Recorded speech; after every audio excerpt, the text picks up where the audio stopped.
हमारा फिशरीज का foundation course का लेक्चर प्लान शुरू करने से पहले हम रिवाइज कर लेते हैं हमने अब तक क्या क्या पढ़ा।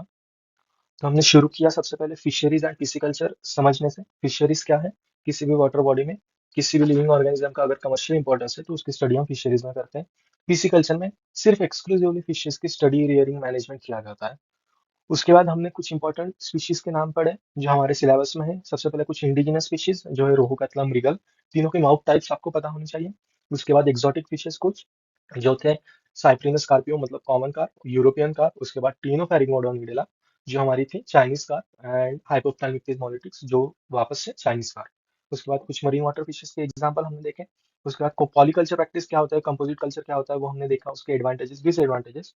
फिर कुछ पॉइंट्स हमने देखे जो हमें ध्यान में रखने चाहिए कब, जब हमें कौन सी फिश कल्टिवेट करनी है हमें वो डिसाइड करते टाइम उन पॉइंट्स को ध्यान में रखना चाहिए। फिर हमने कुछ इंपॉर्टेंट स्टेप्स देखे जो हमें फिश कल्चर करते टाइम करने पड़ते हैं। उसमें सबसे पहले हमें क्या करना पड़ता है, पॉन्ड, हमारा फिश पॉन्ड कंस्ट्रक्ट करने के लिए हमें लोकेशन चाहिए। वहाँ पे वाटर मैनेजमेंट करना पड़ता है। फिर पॉन्ड को फर्टिलाइज करना पड़ता है, एक्वेटिक वीड्स को, प्रीडेटरी इंसेक्ट्स को वगैरह रिमूव करना पड़ता है पॉन्ड से। फिर superior quality of fish seed को पॉन्ड में इंट्रोड्यूस करना पड़ता है। फिर हमने डिफरेंट टाइप ऑफ पॉन्ड्स देखे, hatcheries, nursery pond, raising pond, stocking pond. फिर उन पॉन्ड्स में कौन से फिश स्टेज को इंट्रोड्यूस करना पड़ता है हमने वो पढ़ा। फिर हमने बाय प्रोडक्ट्स ऑफ फिशरीज देखे कौन कौन से, ईसिंग ग्लास, फिश ऑयल, फिश मील, फिश प्रोटीन, फिश फ्लोर और फिश स्किन, हमने सभी के यूजेस देखे। देन हमने देखा कार्प्स क्या होते हैं, सभी फिशेस को कार्प्स कहते हैं क्या? नहीं, सिर्फ वही फिशेस जो ऑर्डर साइक्लिनिफॉर्मिस को बिलोंग करते हैं उन्हें कार्प्स या साइक्लिनिड्स कहते हैं। फिर हमने इंडियन मेजर कार्प्स देखे, वही रोहू, कतला और मृगल। एक्सोटिक कार्प्स टिनोफेरिंगोडोन इडेला, हाइपोप्थैलेमिक्टिस मोलिट्रिक्स और साइक्लिनस कार्पियो। फिर मोनोकल्चर प्रैक्टिस और पॉलीकल्चर प्रैक्टिस में डिफरेंसेस और एडवांटेज देखे हमने। और एट लास्ट हमने मोनोसेक्स कल्चर के बारे में पढ़ा। फिर हमने इंटीग्रेटेड फिश कल्चर क्या होता है वो देखा। फिशेज कल्चर करने के साथ साथ ही अगर पिग्स, पोल्ट्री मतलब चिकन या फिर राइस कल्चर साथ में अगर किया जाए तो बहुत ज्यादा फायदा होता है, इकोनॉमिकली बहुत ज्यादा गेन किया जा सकता है। तो उससे कहते हैं integrated fish culture.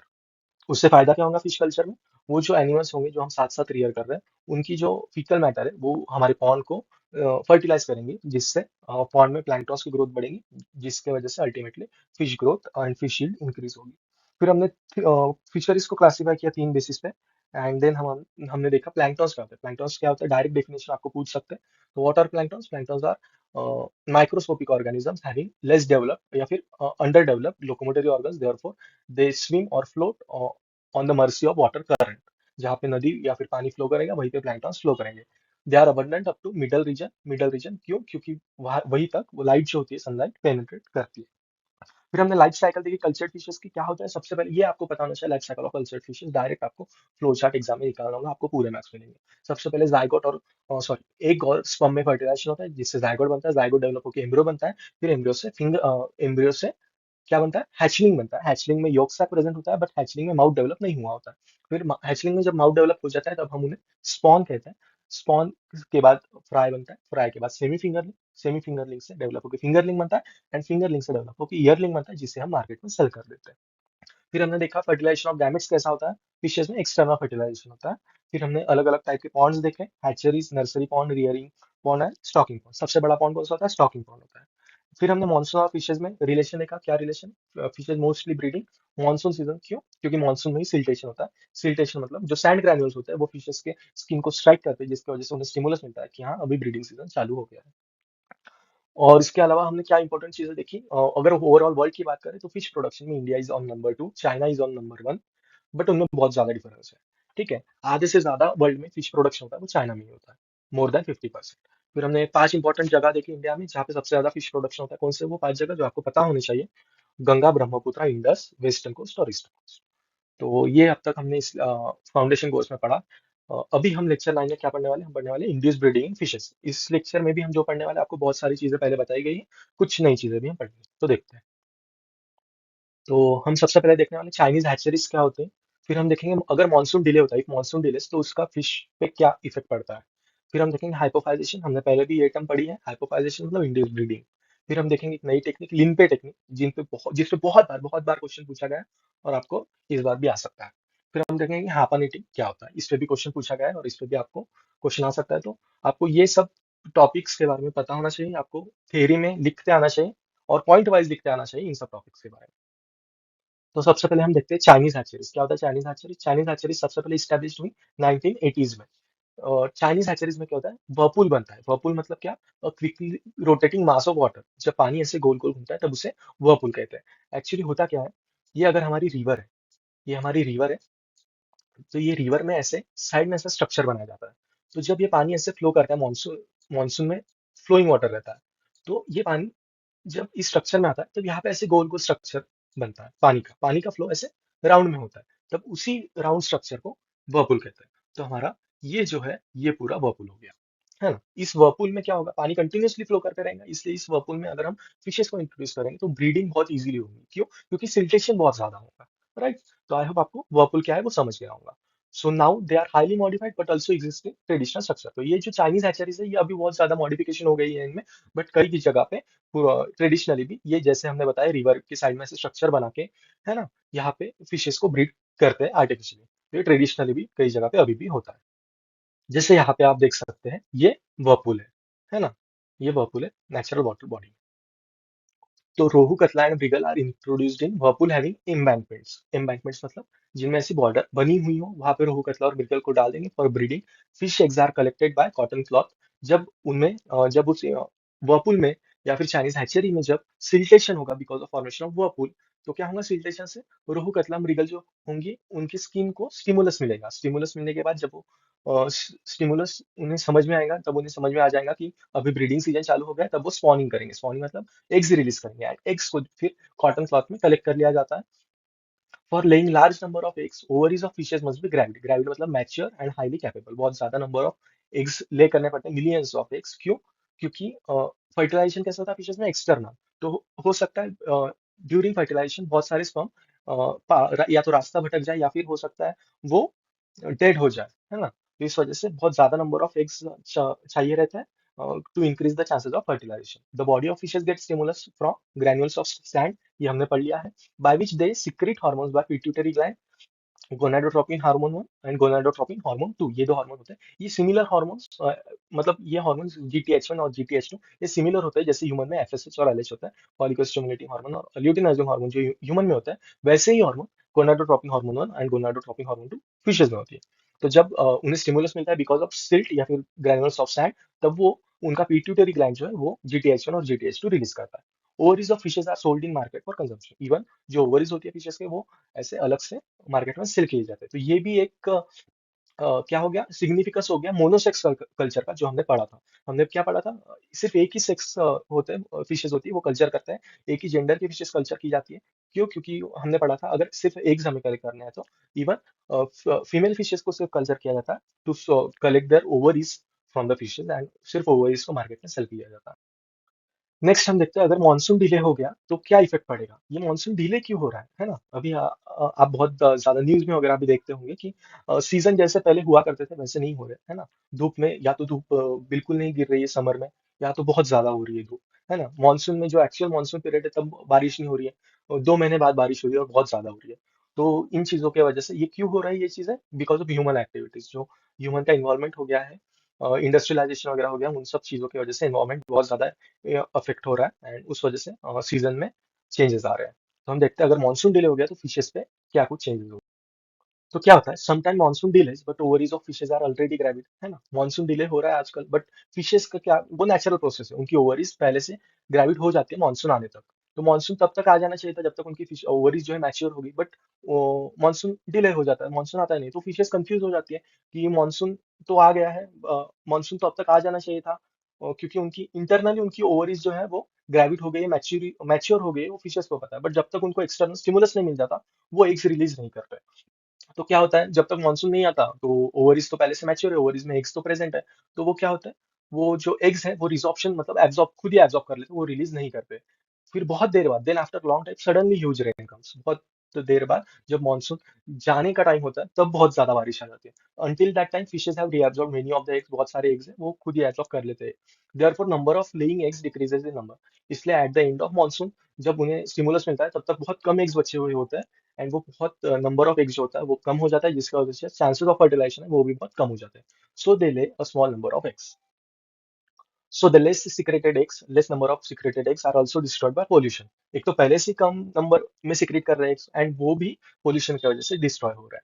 So it is observe that fishes never do breeding practice in polluted area. So जो पोल्यूटेड एरियाज होता है वहां पे फिशेज की ब्रीडिंग ना के बराबर होती है। Today Catla is on the way of extinction. इन सब ह्यूमन एक्टिविटीज की वजह से या फिर सीजनल चेंजेस की वजह से कतला को देखा जा रहा है कि ये एक्सटिंक्शन पे है। तो इस कतला को आज के टाइम पे क्या वल्नरेबल स्पीशीज माना जाता है। In market hybrids are sold. आज मार्केट में प्योर कतला बहुत रेयरली मिलते हैं, हाइब्रिड से मिलते हैं, कतला और रोहू के hybrids. Therefore culture fisheries is better than capture fisheries. इसलिए मोस्टली आप प्योर सुपेरियर क्वालिटी कतला की आप सीड लाइए, उससे कल्चर कीजिए एंड उसे मार्केट में सेल कीजिए, तो वो ज्यादा बेटर है। Dams construction and pollution are major cause for decrease breeding practice of fishes. तो ये मेजर कॉज है। क्यों डैम कंस्ट्रक्शन क्यों हो रहा है? ह्यूमन की वजह से, ह्यूमन ही बना रहे हैं डैम्स, है ना। पोल्यूशन क्यों हो रहा है? मेजरली ह्यूमन की वजह से। तो इन सब चीजों की वजह से ब्रीडिंग प्रैक्टिस कम हो रही है फिशेस की। नेक्स्ट हम देखते हैं हाइपोफाइजेशन इंड्यूस्ड ब्रीडिंग इन फिशेस। ये हमने पढ़ लिया है पहले, एक बार वापस से आप रिवाइज कर लीजिए अभी। तो पिट्यूटरी ग्लैंड को क्या कहते हैं? पिट्यूटरी ग्लैंड को ही हाइपोफाइसिस कहते हैं। हाइपोफाइजेक्टोमी मतलब is surgical removal of pituitary gland. ये आपको ये टर्म्स आपने हाइपोफाइजेशन, हाइपोफाइजेक्टोमी, ये टर्म आपने बायोलॉजी में पढ़ी होंगी। Life pituitary gland is surgically removed because we need hormones, proteins, है ना, which are obtain in life condition. तो लाइफ पिट्यूटरी, जिंदा पिट्यूटरी ग्लैंड को निकाला जाता है। If dead fish then those proteins coagulates inactive. अगर फिश मर गई और मरी हुई फिश से अगर पिट्यूटरी ग्लैंड निकाल दिया गया, तो उससे जो हार्मोन्स मिलेंगे वो इनएक्टिव रह गए, है ना। तो इस वजह से डेड फिश से पिट्यूटरी ग्लैंड नहीं निकाला जाता। जिंदा फिश से पिट्यूटरी ग्लैंड सर्जिकली रिमूव किया जाता है। Surgically remove of pituitary gland को क्या कहते हैं? हाइपोफाइजेक्टोमी। ये टर्म आप पेपर में लिखे हैं, उसे अंडरलाइन कीजिए, देखिए आपके मार्क्स कोई नहीं काट सकता। तो देखते हैं अभी क्या स्टेप्स है। हमने सर्जिकली हाइपोफाइजेक्टोमी कर ली है, हाँ, पिट्यूटरी ग्लैंड निकाल लिया। तो pituitary gland is crushed in tissue homogenizer. Tissue homogenizer में पिट्यूटरी ग्लैंड को क्रश किया जाता है। Due to crushing process the hormones are released out from pituitary gland. The crushed product is then mixed with water and centrifugated. क्यों? क्योंकि हमें अभी hormones को और बाकी सब चीजों को अलग अलग करना है, तो इस वजह से सेंट्रीफ्यूगेशन किया जाता है। Further the floating content is extracted and called as pituitary extract. जो फ्लोटिंग कंटेंट होता है वही पिट्यूटरी एक्सट्रैक्ट होता है। This extract is preserved in acetone. फिर इस एक्सट्रैक्ट को एसीटोन में प्रिजर्व किया जाता है। फिर हमें जब इंड्यूस करनी हो ब्रीडिंग फिशेज में, तब इस पिट्यूटरी एक्सट्रैक्ट को यूज किया जाता है। When we need to induce breeding in fishes then this pituitary extract is injected in them. ये भी हमने पढ़ लिया है पहले। Because of this fishes start to produce millions of eggs in ovaries. ये पिट्यूटरी एक्सट्रैक्ट जो फिशेज में हम इंजेक्ट करते हैं, तब फिशेज के क्या करते हैं, फिशेज की ओवरीज ग्रेविड हो जाती है, वो बहुत ज्यादा number of millions of eggs वो ओवरीज में बनाते हैं। So eggs are collected from gonadal apparatus of gravid fish by stripping. Stripping एक प्रोसेस है, हाथ से ओवरीज में से, फिशेस की ओवरीज में से हम कोई भी ह्यूमन या फिर जो फिश कल्चर वाला है, वो हाथ से ओवरी, जो गोनाडल अपैरेटस है फीमेल फिश का, उनमें से एग्स निकालते हैं। Similarly sperms are also collected and fertilization is conducted carefully. जैसे आप यहाँ पे देख सकते हैं, यहाँ पे ये फिश में से हाथ से नेचुरली वो निकाल रहे हैं एक्सट्रैक्ट। तो यहाँ पे आप देख सकते हैं, यहाँ पे जो पिट्यूटरी एक्सट्रैक्ट है वो फिश को दिया जा रहा है एंड यहाँ पे एग्स कलेक्ट कर रहे हैं, है ना। एंड यहाँ पे जो मिल्क है, स्पर्म्स है मेल से, वो कलेक्ट किया जा रहा है। नेक्स्ट है, हम पढ़ेंगे लिम्पे टेक्निक। क्या है ये टेक्निक? इस पे बहुत बार क्वेश्चन आ गया है पहले भी, और आपको इस बार भी आ सकता है, तो ये आपको पता होना चाहिए। क्यों है, क्या है और क्यों डेवलप की गई इस टेक्निक को, वो हम देखेंगे। तो क्या हुआ, but because of hypophysation method many fishes were killed. Hypophysation method की वजह से बहुत सारे फिशेज मारे जाने लगे। क्यों? Just for collection of pituitary gland हम फिशेज को मार रहे थे। This problem was first notice in 1980s by professor Peter and professor Lin. ये दो प्रोफेसर थे, इन्होंने ये प्रॉब्लम को नोटिस किया। इस वजह से इन्होंने एक टेक्निक बनाई जिसको इन्होंने नाम दिया लिम्पे टेक्निक। प्रोफेसर लिन से लिन लिया इन्होंने एंड प्रोफेसर पीटर से पे लिया, तो लिम्पे टेक्निक। तो लिम्पे टेक्निक पे कौन से लेवल पे काम किया गया? जेनेटिक लेवल पे काम किया गया। उन्होंने क्या किया, उन्होंने सैल्मन फिश से जीन्स को आइसोलेट किया। कौन से जीन्स को? ऐसे जीन्स जो GnRH hormone, gonadotropin releasing hormone है, वो बनाते हैं। तो उन जीन्स को उन्होंने आइसोलेट किया। कहाँ से? सैल्मन फिश से। They isolated gonadotropin releasing hormone gene and which secreted from hypothalamus part, है ना। ऐसे जीन जो जीएनआरएच हार्मोन बनाते हैं। जीएनआरएच कहाँ से रिलीज होता है? हाइपोथैलेमस से रिलीज होता है। तो this GnRH then works on pituitary gland. Thus, pituitary gland secrete hormones which stimulate gonads to secrete gametes. तो अभी हमें क्या करना, फिशेस को मार के उनसे पिट्यूटरी एक्सट्रैक्ट निकालने की जरूरत है क्या? नहीं। अभी हमारे पास जीन है जो जीएनआरएच बनाएगा। फिर हम जीएनआरएच को फिशेस में डायरेक्टली इंजेक्ट करेंगे। फिर जीएनआरएच पिट्यूटरी को बोलेगा कि आप गोनाडोट्रोपिन 1 और गोनाडोट्रोपिन 2 रिलीज कीजिए। फिर वो जो जीएनटीएच 1 और जीएनटीएच 2 जो है वो जाके गोनाड्स पे काम करेगा। फिर नेचुरली गैमेट्स सिक्रेट होंगे, गैमेट्स रिलीज होंगे। तो इस वजह से फिशेस की किलिंग जो है वो कम हो गई। तो इसी को कहते हैं हाइपोथैलेमो हाइपोफाइजियल गोनाडल एक्सिस। हाइपोथैलेमो मतलब हाइपोथैलेमस जो होता है जहाँ से जीएनआरएच रिलीज होता है, एंड हाइपोफाइजिस मतलब हमारा पीट्यूटरी ग्लैंड। तो सबसे पहले हाइपोथैलेमो।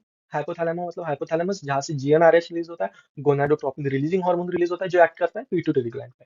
पीट्यूटरी ग्लैंड को ही क्या बोलते हैं, हाइपोफाइसिस बोलते हैं। तो हाइपोफाइजियल मतलब पीट्यूटरी ग्लैंड जहाँ से जीटीएच1 गोनाडोट्रोपिन हार्मोन 1 और गोनाडोट्रोपिन हार्मोन 2 रिलीज होता है, जो काम करता है गोनाड्स पे। फिर गोनाड्स क्या करते हैं, गोनाड्स सिक्रेट करते हैं आखिर में गैमेट्स। तो हाइपोथैलेमो हाइपोफाइजियल गोनाडल एक्सिस।